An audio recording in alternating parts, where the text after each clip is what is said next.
यांनी प्रत्यक्षात भेट दिली असता त्यावेळेला विजापूर रोड ते विजापूर वेस ते लक्ष्मी मार्केटच्या मधला रस्ता जो आहे तो खुला करण्यात यावा म्हणून आमचे जे नियंत्रण अधिकारी टंके साहेब त्यांनी सुद्धा एकदा येऊन प्रत्यक्षात ते विजिट दिले असतात आणि इथले सर्व व्यापाऱ्यांना केळी गोडाऊन व अतिरिक्त पर्यायी जागा या ठिकाणी त्यांना बसण्यास सांगितलेले आहे। तरीसुद्धा लोक बाहेर बसलेले आहेत, त्यामुळे अतिक्रमण गाडी घेऊन आम्ही आलो।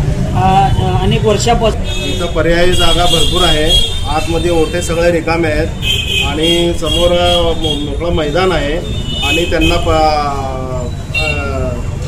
शौचालय वगैरे सगळं फिरता शौचालय तयार करून दिलेलं आहे। त्या ठिकाणी नेहमी दररोज साफसफाई केली जाते आणि इथल्या विक्रेत्यांनी आपले जे वेस्टेज भाजी जे पडलेलं असते ते एका पोत्यात घालून तुम्ही याला आमची गाडी येते त्या गाडीमध्ये ठेवायला टाकायला पाहिजे। त्यांनी काय नाही रस्त्यावर टाकणार, मग घाण झालंय म्हणून ते दाखवणार परत 4x4 राहणार तुमची, त्यामुळे ते रस्त्यावर बसतात असं देखील सांगणार। काय सांगणार? एका ओट्यावर 6 व्यापारी बसत होते, त्या ठिकाणी 4 व्यापारी करून आपण त्या ठिकाणी सोय केलेला आहे। सध्या काय आव्हान करणार ते? सर्वजण ओट्यावर बसावे व इथला रस्ता खुला करावा, अन्यथा यांच्यावर गुन्हा दाखल करून आम्ही कारवाई करणार।